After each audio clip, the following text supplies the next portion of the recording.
Se denomina revolución neolítica la primera transformación radical de la forma de vida de la humanidad, que pasó de nómada sedentaria, al concretarse una economía productora basada en la agricultura y la ganadería. Esta expresión se debe a Barry Gordon Childe, 1941. Nota 1. Este proceso tuvo lugar hace más de 9000 años, bimilenio AC, como respuesta a la crisis climática que se produce en el comienzo del Holoceno, tras la última glaciación, y que, en términos relacionados con la historia de la cultura, corresponde al paso del período paleolítico, piedra antigua, al neolítico, piedra nueva, y de ahí su nombre. En primer lugar, los cambios que vienen de señalarse afectaron a una amplia zona que, debido a su apariencia en el mapa, ha recibido el nombre de creciente fértil o media luna fértil, 2 incluyendo desde la parte egipcia del Valle del Nilo hasta Mesopotamia, el territorio entre los ríos Tigris y Éufrates, y también pasando por la franja costera del levante mediterráneo y la región montañosa del sureste de la actual Turquía. Dentro de esta zona, los lugares donde se han encontrado las pruebas arqueológicas más antiguas de neolitización, es decir, de la sustitución de la piedra tallada por la piedra pulida para la confección de armas y herramientas, no proceden precisamente de las llanuras aluviales de los grandes ríos, sino de yacimientos situados en una zona más estrecha en torno a ellos, Jericó Chaptal-Uyuk. Ello no tiene nada de extraño, ya que en las llanuras aluviales del Nilo, del Tigris y del Éufrates, la piedra es más escasa. Años más tarde se produjeron cambios similares en la India, ríos Indo y Ganges, y en el Extremo Oriente, ríos Huanghe y Yangtze en China.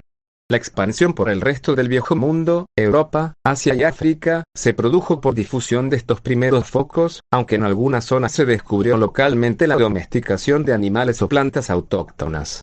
De forma autónoma se produce la revolución neolítica en América, con los focos mesoamericano y andino. La difusión de la agricultura y la ganadería por Oceanía en algunos casos es simultánea a la ocupación humana. Las migraciones de las islas del Pacífico eran tanto de los grupos humanos como de sus cultivos y ganado, y en otros los usos del suelo continuaron siendo muy arcaicos hasta la llegada de los europeos, aborígenes australianos, en su mayoría cazadores-recolectores, cuya ocupación del continente es muy antigua, quizá desde hace 40.000 años, el Paleolítico, del griego, palaios, antiguo, y litos. Piedra, significa etimológicamente piedra antigua, término creado por el arqueólogo John Lubbock en 1865 en contraposición al de neolítico, piedra nueva.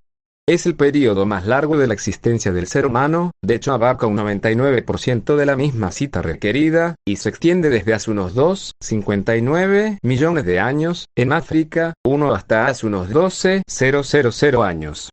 Constituye, junto con el Mesolítico/Epipaleolítico, fases de transición, y el Neolítico, la llamada Edad de Piedra, denominada así porque la elaboración de utensilios líticos ha servido a los arqueólogos para caracterizarla, en oposición a la posterior Edad de los metales. Aunque esta etapa se identifica con el uso de herramientas de piedra tallada, también se utilizaron otras materias primas orgánicas para construir diversos artefactos. Hueso, asta, madera, cuero, fibras vegetales, etc. Durante la mayor parte del Paleolítico inferior, las herramientas líticas eran gruesas, pesadas, toscas y difíciles de manejar, pero a lo largo del tiempo fueron haciéndose cada vez más ligeras, pequeñas y eficientes. El hombre del Paleolítico era nómada, es decir, su vida estaba caracterizada por un desplazamiento continuo periódico, estacional. El antiguo Egipto antiguo fue una civilización de la antigüedad, que se originó a lo largo del cauce medio y bajo del río Nilo, cuya historia abarca más de 3 milenios. Se la considera una de las más importantes de la humanidad. El área denominada Antiguo Egipto ha variado a lo largo de los siglos, pero en general se acepta que abarcaba desde el delta del Nilo en el norte, hasta Elefantina, en la primera catarata del Nilo, en el sur. Además controlaba el desierto oriental, la línea costera del Mar Rojo, la península del Sinaí, y un gran territorio occidental dominando los dispersos oasis. Históricamente, estaba formado por el Alto y el Bajo Egipto, al sur y al norte respectivamente, que precedieron a la creación de un estado unificado. En su período de mayor expansión, controló los reinos amorreos de Palestina y el norte de Siria, llegando hasta el Éufrates medio, y las jefaturas nubias del Sudán, hasta el Jebel Barkal, en la cuarta catarata del Nilo.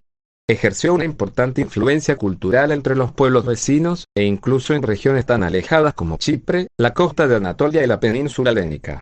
La civilización egipcia se desarrolló durante más de 3500 años. Comenzó con la unificación de algunas ciudades del Valle del Nilo, 2 alrededor del año 3200 AC, 3 y convencionalmente se da por finalizada en el año 31 AC, cuando el Imperio Romano conquistó y absorbió el Egipto tolemaico, el cual desapareció como estado. 4. Este acontecimiento no representó el primer período de dominación extranjera en Egipto, pero condujo a una transformación gradual en la vida política y religiosa del Valle del Nilo, marcando el final del desarrollo independiente de su identidad cultural. Esta, sin embargo, había comenzado a diluirse paulatinamente tras las conquistas de los persas, siglo VI AC, y los macedonios, siglo IV AC, especialmente durante el período de los Ptolomeos. La llegada del cristianismo, y su expansión entre los nativos egipcios, cortó una de las últimas supervivencias de la antigua cultura egipcia. En 535, por orden de Justiniano I, fue prohibido el culto a la diosa Isis, en el templo de Fair, con lo cual terminó una religión de más de 4 milenios.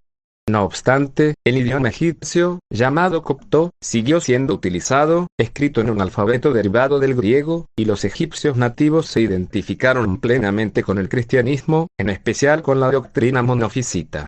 Surgió entonces una literatura copta, de carácter cristiano, que recogía mitos, costumbres y creencias de la antigua religión tradicional. La desaparición del copto y su sustitución por el árabe, en el marco de la islamización del país después de su conquista, supuso el final definitivo de los últimos restos del antiguo Egipto.